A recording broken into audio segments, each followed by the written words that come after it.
The Ghosts of Ragged-Ass Gulch, a Nameless Detective Story by Bill Pronzini.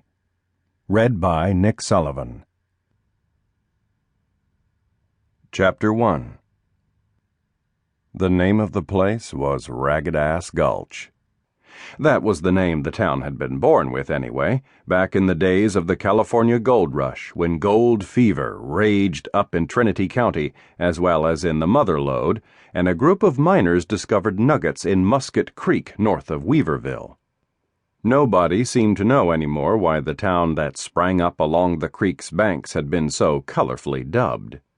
But it wasn't unusual for miners, who were themselves a colorful lot, to give their camps unconventional names.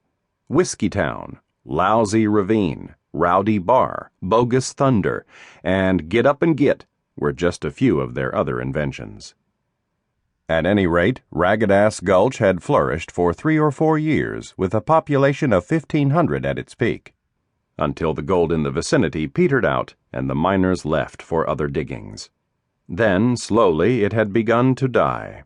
By the mid-1850s, only 100 or so people remained, and the town was renamed Cooperville, after the largest of the families that came to settle there. Those 100 had shrunk to less than 30 by the turn of the century, which made it a virtual ghost town. It was still a virtual ghost town. At last count, exactly 16 people lived there. I had my first look at it on a bright morning in mid-June. Beside me in the car, Carrie said, "Good Lord, it's beautiful," in a surprised voice. "No wonder the people who live here don't want the place developed." We had just angled between a couple of high forested cliffs, and down below the mountains had folded back to create a huge park-like meadow, carpeted with wild clover, poppies, purple-blue lupine. The town lay sprawled at the back end, where the narrow line of Musket Creek meandered through the high grass and wildflowers. Most of the buildings were tumble-down, and off to the left I could see the blackened skeletons of the 4 that had burned 10 days ago, but at a distance the sunlight and the majestic surroundings softened the look of them, gave them a kind of odd, lonely dignity. Far off to the east, you could see the immense snow-capped peak of Mount Shasta, jutting more than 14,000 feet into the dusky blue sky. "Now, why would anybody call a pretty spot like this Ragged-Ass Gulch?" Carrie asked. Somebody's idea of a joke, maybe. Miners had strange senses of humor. That's for sure. She put her head out of the open passenger window and sniffed the air like a cat, looking off toward Mount Shasta. She seemed to have begun to enjoy herself finally, which was a relief. She hadn't wanted to come because she was miffed at me, and I'd had to do some fast talking to convince her. Ordinarily, I would not have considered bringing Carrie along on an investigation. My profession being what it was seldom a good idea to mix business and pleasure.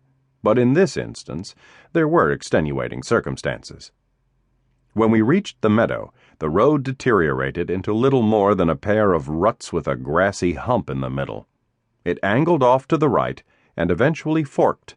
One branch became the single main street of Cooperville, née Ragged-Ass Gulch, and the other hooked up and disappeared into the flanking slopes to the west, where I had been told some of the townspeople lived. The first building we came to was on the near side of the fork. It was one of the few occupied ones in the town proper, a combination single-pump gas station, garage and body shop, and general store. The garage and store buildings were weathered and unpainted, but in a decent state of repair. A sign that said Cooperville Mercantile hung over the screen-doored entrance to the latter, and the facing wall was plastered with old metal Coca-Cola and beer signs. Around back to one side was a frame cottage with a big native stone chimney at one end. The folks who lived in the cottage and ran the businesses were the Coleclaws, 1 husband, 1 wife, 1 son. I pulled in off the road and stopped next to the gas pump. A fat brown and white dog came around from behind the store, took one look at the car, and began barking its head off. No one else appeared.